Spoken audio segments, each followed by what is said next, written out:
New Diablo 4 content leaked. Make sure to watch to the end. Looks like World Tier 5 has been leaked. Okay. If you guys remember the guy I follow on Twitter here that was talking about the gyms previously, he now is showing that he found evidence of World Tier 5 within. There's already a World Tier 5 being leaked. Holy cow. The game just came out, and there's already leaks. This is insane. The game. So in order to figure out what was going on, I went to his page that breaks it down more in depth. Okay. Something to keep in mind is because it is a data mine, this is speculation. Data mines are never like 100% accurate. It's more of like info in the back alley that somebody found. But okay, so if you're looking into the data of the game, if you're actually cracking open the game and mining the data, doesn't that mean that this stuff is pretty much set in stone? I mean, it's in there. It's already in there. So we are getting a World Tier 5 then, it sounds like. I know this guy from previous games, and he's been pretty spot on with a lot of these. Okay. First bit of info we have is that World Tier 5, the icon imagery. So this is data mined imagery of World Tier 5 with the icon. So that is an asset straight from the game's data. It's an asset straight from the game's data. So we are getting World Tier 5. Okay. All right. I mean, this is something we could probably have assumed, right? Of course, Blizzard is going to make more. Of course, the Diablo team is going to make more content and milk this game. Of course, of course. So we could almost expect a World Tier 5. But just seeing it confirmed, just seeing it data mined like, what, a week or two after release? It's kind of crazy. It's kind of crazy. Itself, not terribly surprising. It's not like they're just going to leave World Tier as the last one forever. Right. And he does state that it seems like there's some kind of placeholders that means there's going to be another capstone dungeon for World Tier 4 other than the Pinnacle Lilith boss. It's already sort of the capstone dungeon for that. There's going to be another ultimate capstone dungeon as well. This is good. This is good news. Another capstone dungeon in Fracture Peaks to unlock World Tier 5. Nice. Now, he goes on to talk about some more information, breakdown of what we talked about previously, which is that there is rank 6, 7, and 8 gems, effectively, already data mined to be in the game. Rank 6, weirdly enough, seems to not have a lot of information around. Whoa, rank 7 is named Magnificent. Rank 8 is named Perfect. So it would probably make sense Perfect's going to be the last one. And oh my goodness. What is all this? There's so much more content coming to this game. I mean, don't get me wrong. I'm glad. Like, this is a good leak. This is the kind of leak you want to have, where you're getting actual meat. You're getting some substance. Like, they are adding tons of stuff to this game. Get hype. We have a lot to expect. Diablo 4 is not getting dropped. Nobody's dropping the ball on it. It is getting carried, and we are going to have stuff to play for a while. He even goes further to show the breakdown in terms of information on what it looks like the stats of these items will be. Green being extremely high confidence for rank 7, 8, or 6, 7, and 8, whereas the red and yellow is like medium and low confidence. Basically, he... Whoa. Okay. So 16.5% critical strike damage to vulnerable enemies. Wow. Okay. Overpower damage, 33%. Dang, these are going to be good. I mean, of course, they should be because they're higher rank, but dang.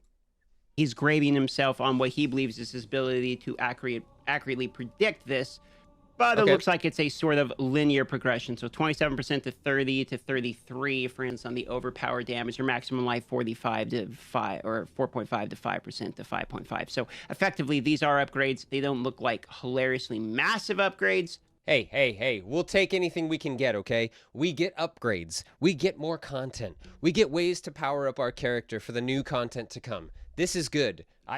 I see no negative here. And he continues to find more data mine information related to the seasons. Now, some of these confirm what we already know. For instance, there's going to be seasonal chapter reward caches for completion. So if you don't know what that's about, they stated previously on the dev live stream that's sort of going to be like Diablo 3, where when the seasons come, you're going to have challenges, you complete the challenges, and you get like a heroics blessing type of thing that's going to have some rewards within it. And this is effectively how they're going to keep... And this all makes sense. I mean, yeah, this would totally be expected, I'm sure. Things new during the seasons, different challenges to get different caches, and then you're going to have different aspects that are most likely boosted, correlating with the aspects you get as a reward. Effectively, we're following the D3 strategy of seasons here. This part is very interesting, though. A seasonal stash tab. And he says, based on the information he gathered, there will be a seasonal stash tab. It's important to note that items from non-seasonal characters cannot be transferred to a seasonal tab. However, I don't know if that's a good thing. That kind of sounds bad to me. I don't... I mean, if it's a seasonal character, then it's gone once the season's over, so I guess that makes sense that you couldn't transfer stuff from non-seasonal characters. Like, I guess that makes sense. But I don't know. It just seems like you could only benefit from being able to do that. So why wouldn't you allow that? That seems weird to me. However, you will be able to withdraw items from it. It is crucial to remember you must retrieve your items before the active season ends, as any items... I mean, I think that's a win. That part's definitely a win. You can withdraw items from your seasonal character to your normal characters, and you can benefit that way. Yeah, I don't really see the downside of transferring items from non-seasonal characters to seasonal characters, though. That just seems weird. Left within the tab may become unavailable. So, as you know, at the end of the seasons, everything sort of transfers over to the Eternal server, and it looks like they're doing that through seasonal tabs this time. Okay. But the most exciting portion of this is definitely World Tier 5. I don't think any of this comes as a surprise, if we're being honest. The game itself, definitely when you not. get into World Tier 4, it's like a level 73 is sort of the level that it goes down to. And that leaves a lot of levels. I mean, the game goes all the way to level 100, so I don't think any of us really expected to never get other world tiers above the level 73 one. Yes, there's dynamic scaling, but for the most part, 73 is the absolute minimum, meaning when you get to 5, it's probably going to be like 80 or 90 or something like that. Right, and that's to be expected, like he was saying. I mean, yeah, it doesn't make sense that it would just stop there, and then you just you just can't increase difficulty, and it's just a breeze, or there's no real reason to grow or escalate from that point. Yeah, no, there's got to be a tier 5. It's to be expected, but it's just kind of cool to have it confirmed. Like, it's set in stone. The graphics, the assets are in there. We know there's going to be a World Tier 5. It's something to look forward to. I do think it's interesting that we're getting new gems, but I don't see any data mined information related to things like a new tier of gear.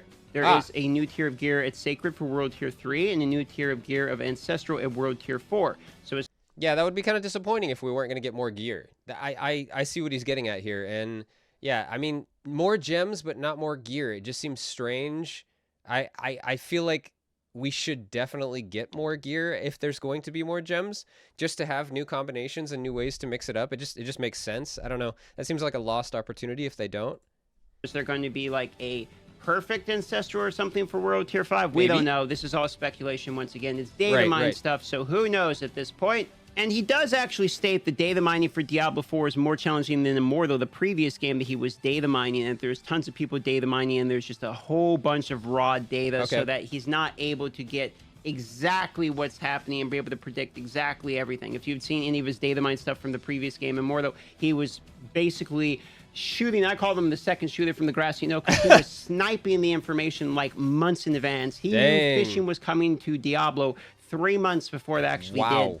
So I'll put a link to his Twitter and to the webpage where he breaks this down in more detail. Datamine ARPG, there you go. So if you guys want to look up this guy who's been mining this stuff about Diablo 4 and apparently other Diablo entries, there it is. Detail if you are interested, as this does seem like a person you probably want to keep tabs on if you're trying to be 100% updated for information. And as of today, the Rogue and Necromancer week 1 of Twitch drops is wrapping up, which is today was the last day of this. So I got to get on Twitch. I completely forgot about these. I got to get on Twitch, my dudes. I'm missing out. Week 2, if you are a sorcerer, there are now free cosmetics you can farm week 2 for your Twitch drops. That starts as of tomorrow, or when this comes out, as of today. And I do have these enabled, so you can watch at twitch.tv/DarthMicrotransaction. Once you watch 3 hours of this, then you will be able to get your cosmetic. And even if you're not playing that class, probably a good 3 hours of grinding on Twitch. And I call it a grind because we know we're just sitting there for these items, right? We don't. I mean, maybe you're watching a streamer that you actually care about, but if you're not, yeah, you're just grinding.